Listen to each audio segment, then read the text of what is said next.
नमस्कार दोस्तों, मैं नवीन कुमार स्वागत करता हूं आप सभी का डिवाइन स्टोरी यूट्यूब चैनल पर। दोस्तों, आज मैं आपको लेकर आया हूं बाबा बर्फानी के धाम पे। जी हां, बाबा अमरनाथ धाम में हम पहुंच चुके हैं इस समय और दर्शन हमारे हो चुके हैं। और मैं आपको पूरी जानकारी इस वीडियो में देने वाला हूं कि कैसे आप यहां अमरनाथ धाम तक अभी पहुंच सकते हैं। इस साल 2022 में आप यात्रा कर सकते हैं। देखिए दोस्तों, अब आपको बाबा बर्फानी धाम तक पहुँचने के लिए आपको सबसे पहले जम्मू पहुंचना होता है।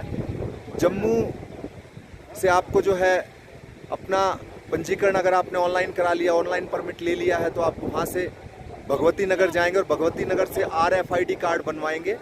और RFID कार्ड बनवाने के बाद दोस्तों आपके डॉक्यूमेंट्स कंप्लीट हो जाते हैं। आपको अपने यहाँ डॉक्यूमेंट्स की KYC करानी होती है, तो इसलिए आप इस यात्रा में आ रहे हैं तो आधार कार्ड जरूर साथ लेके आए। आधार कार्ड और परमिट की आपकी जो है KYC होगी। KYC होने के बाद आपका RFID कार्ड जनरेट हो जाएगा। RFID कार्ड लेने के बाद आपके डॉक्यूमेंट्स कंप्लीट माने जाएंगे अमरनाथ यात्रा के लिए। और दोस्तों, उसके बाद आपको यहीं भगवती नगर में बहुत सारे लंगर भंडारे मिल जाते हैं। भगवती नगर में आप रुक सकते हैं। यहाँ रात्रि विश्राम के लिए आपको बहुत सारे जो है होटल और हॉल बने हुए हैं, जहाँ आपको मात्र 200 से 300 रुपये का और AC के लिए 500 रुपये का शुल्क देकर आप रात्रि विश्राम यहाँ भगवती नगर में कर सकते हैं। और यहीं से आपको जम्मू कश्मीर की रोडवेज जो RTC की बसें हैं वो भी आपको यहीं से मिलेंगी।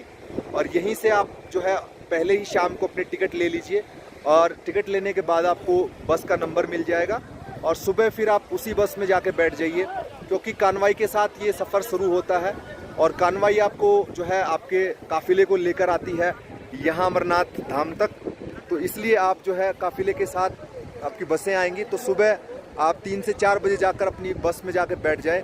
और उसके बाद आपका काफ़िला निकलेगा सुबह 4, 5, 6 बजे तक। आपका जो है यहाँ से कानवाई निकलती है सभी गाड़ियों की। अगर आप अपनी पर्सनल गाड़ी से भी आ रहे हैं तो भी आप भगवती नगर आइए और आपकी गाड़ी पर एक जो है स्टिकर लगता है, सिक्योरिटी पास लगता है, तभी आपको जो है यात्रा में आगे कानवाई के साथ जाने दिया जाता है। कानवाई के साथ आने के बहुत ज़्यादा फ़ायदे हैं दोस्तों, क्योंकि कानवाई के साथ अगर आप यात्रा करते हैं तो आपको कहीं भी जाम देखने को नहीं मिलता और आसानी से आप जो है बगैर किसी जाम के आसानी से 7 या 8 घंटे में पहलगांव पहुंच सकते हैं या जो है बालटाल पहुंच सकते हैं। और पहलगांव और बालटाल इस यात्रा के बेस पॉइंट है, यहीं से आपकी यात्रा स्टार्ट होती है। अगर आप पहलगांव से आते हैं तो पहलगांव से इस यात्रा का जो पड़ाव वो लगभग आपका 48 किलोमीटर का है। 48 किलोमीटर आपको तय करना होता है, जिसमें 16 किलोमीटर आपको चंदनवाड़ी तक जो है गाड़ी लेके आती है और 32 किलोमीटर का ट्रैक आप इसको पैदल, घोड़े खच्चर, पिट्ठू पालकी से कर सकते हैं। हेलीकॉप्टर से अगर आप यात्रा करना चाहते हैं तो हेलीकॉप्टर से भी यात्रा हो सकती है। पहलगांव रूट से और बालटाल रूट, दोनों रूटों से हेलीकॉप्टर चल रहे हैं, जिनकी ऑनलाइन टिकटें सेल होती हैं और ऑफलाइन भी मिलती हैं। और अगर आप हेलीकॉप्टर से बुक करते हैं तो आप हेलीकॉप्टर से आपको जो है पंचतरणी तक छोड़ा जाता है। पंचतरणी में ही हेली सर्विस के हेलीपैड बने हुए हैं और पंचतरणी के बाद आपको पैदल आना होता है। पंचतरणी से 6 किलोमीटर का पैदल ट्रैक है। 6 किलोमीटर आप इसको पालकी से कर सकते हैं, आप इसको घोड़े से कर सकते हैं, आप इसको पैदल ट्रैक कर सकते हैं। लेकिन हेलीकॉप्टर आपको गुफा तक नहीं छोड़ता। आपको जो है हेलीकॉप्टर से पंचतरणी तक आना होता है और पंचतरणी से फिर आगे आप अपनी यात्रा करेंगे। और यहाँ गुफा तक पहुँचने में आपको किसी तरह की दिक्कत नहीं आती। इंडियन आर्मी आपको हर तरीके की यहाँ जो है फैसिलिटीज़ प्रोवाइड कराती है। बहुत ही अच्छी यात्रा इस साल जो है चल रही है। बड़े आसानी से भक्तों के दर्शन हो रहे हैं। बड़ा सुंदर इस बार का शिवलिंग, हिमलिंग देखा जा रहा है बाबा अमरनाथ धाम में। और दोस्तों, मैं आपको बताना चाहूँगा, अगर आप जो है इस यात्रा को बालटाल रूट से करना चाहते हैं तो बालटाल रूट से ये जो ट्रैक है ये सिर्फ आपका 14 किलोमीटर का है। 14 किलोमीटर का आपका ये ट्रैक है, जिसमें आप अगर आप चढ़ाई करते हैं तो आपको थकान हो सकती है। लेकिन अगर आप वापस बालटाल रूट से जाते हैं तो काफ़ी अच्छा रहता है बालटाल रूट। तो इसलिए आप दोनों में से किसी भी रूट से यात्रा कर सकते हैं। अगर पारंपरिक तरीके की बात करें तो मैं आपको बताना चाहूँगा, पहलगांव से यात्रा शुरू होती है और बालटाल से यात्रा ख़त्म होती है, क्योंकि बालटाल के रास्ते पे ही माँ काली का मंदिर आता है, जो कि द्वारपाल मानी जाती हैं अमरनाथ गुफा की। और इसी दर्शनों के उपरांत आपकी कंप्लीट यात्रा हो जाती है और आप जो है पुण्य की प्राप्ति आपको मिलती है। तो इस पवित्र यात्रा में आप आइए ज़रूर। हम सब इसके लिए जो है हमारा प्रशासन और J&K गवर्नमेंट बहुत अच्छी व्यवस्था एक यात्रा में दे रहा है।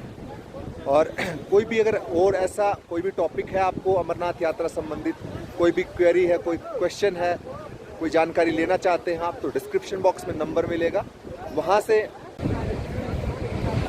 ये आप मेरे पीछे देख रहे हैं प्राचीन बाबा बर्फानी की गुफा। यहीं बाबा भोलेनाथ ने माता पार्वती को अमर कथा सुनाई थी, जो कि माता पार्वती पूरी नहीं सुन पाई थी और बीच में ही उनको नींद आ गई, जिसके कारण से वो अमर नहीं हो पाई थी। और 108 नरमुंडों की माला भगवान शंकर बना के आज तक धारण किए हुए हैं माता पार्वती की। जिनको अमर कथा सुनना चाहा और जिन नरमुंडों की जानकारी माता ने भगवान शंकर से लेना चाहा, तो उसी की कथा सुनाने बाबा भोलेनाथ जम्मू के सीखोड़ी से यहाँ इस गुफा में आए थे।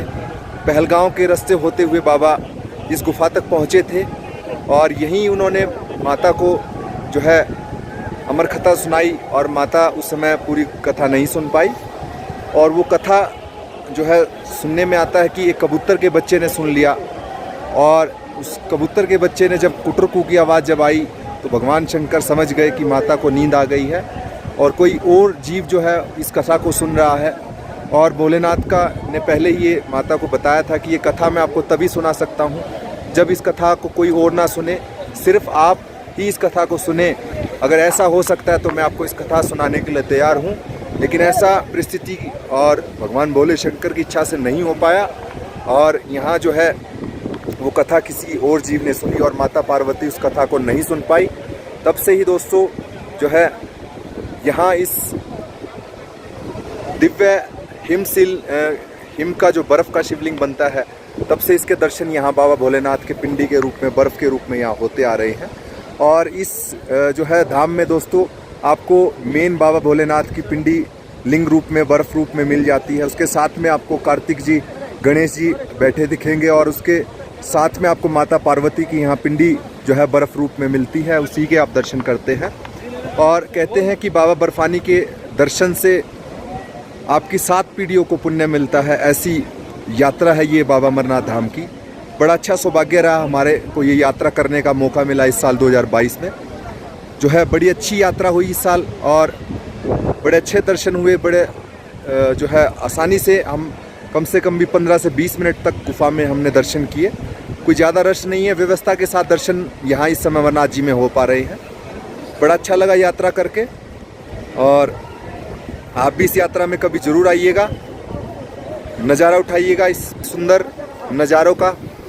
और बाबा अमरनाथ की यात्रा आपके लिए 2 रास्तों से होकर आती है। एक आपको पहलगांव होके आना होता है, दूसरी